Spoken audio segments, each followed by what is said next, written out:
What do you guys miss most about the East Coast? Was collecting easier or harder East compared to West? Oh, I spoke about this all the time. East Coast collecting licks balls. And it licked balls before I moved out here, and now I get absolute horror stories.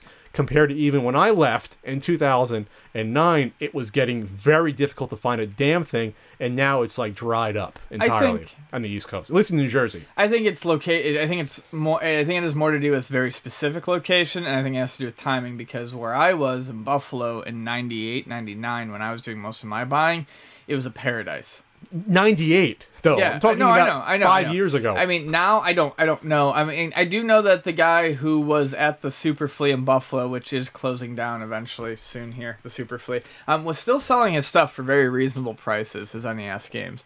They had gone up, but he still was. I mean, this is a guy who made his money off of selling in mass quantities, so he could let things go for smaller amounts. Other things that I miss about the East Coast, I miss. And it's kind of a stereotype, but I find it true. People on the East Coast are far more upfront with you about things that they're thinking, as opposed to West Coast, which is more of a, hey man, it's all groovy, let it slide, which leads to a lot of backstabbing and stuff. Now that's generalizing. I mean, most of my best friends now are here. Granted, a lot of them are not from here, but even the ones who are just people who I've picked carefully who don't do that sort of thing. But I do feel like you find a lot more upfront, in-your-face energy on the East Coast, which a lot of people might not like, but I do.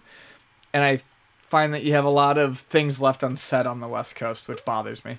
But you're talking about more personality. I'm talking about the actual collecting. I'm talking about. Oh, well, he has both, but I'm talking personality. Yeah, sure. I miss diners. I miss 24-hour eateries. There's one we have to talk about. There's like 2 or 3. The Cars on Sports Arena Boulevard. I haven't tried it. Haven't tried it. We should try it. All right. But there's no other diner. Denny's does not count. Denny's is an eatery, not a diner to me. I mean, Denny's, if you're traveling and you need a 24-hour place to eat, it does in a pinch. But what I'm talking about is a good portion of the restaurants on the East Coast in Buffalo were open till 2, 3, or 24 hours a day. Oh yeah, even 2. You go to like a TGI Fridays, they close at 2. Yeah, they serve food until like 1:30. Yeah, out here everything closes like at 10:30, 11. Restaurants. Nothing on the weekend closes before 2 in Buffalo. Most sit-down diners are open 24 hours a day. But even the chain restaurants around here close that early in the weekends? Or at least they open till like 12:30. But everything closes earlier in San Diego. Yeah. But whatever. The people, yes. The people are more passive-aggressive, which I can't stand. Nope. If you hate me, say it to my face. At least I'll respect you. I may not like you, but at least I'll respect you. But that goes for things in general. And backstabbing, which I can't stand.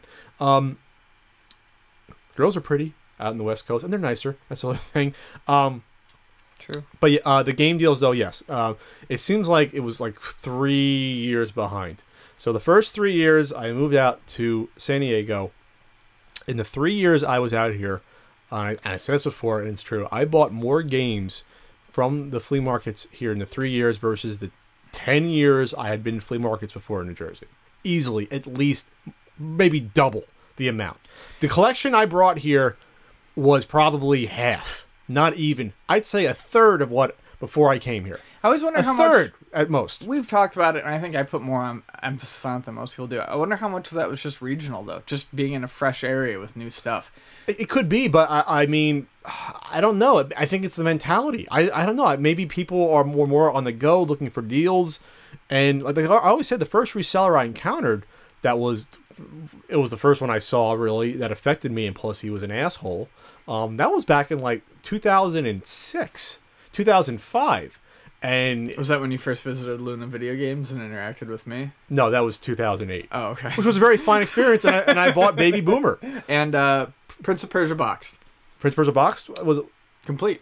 I think I got it for like $8. Was it only $8? $8. And Baby Boomer was like 15 or something? 15. Thank you, Ian. You're welcome. There's a reason why I kind of tolerate you.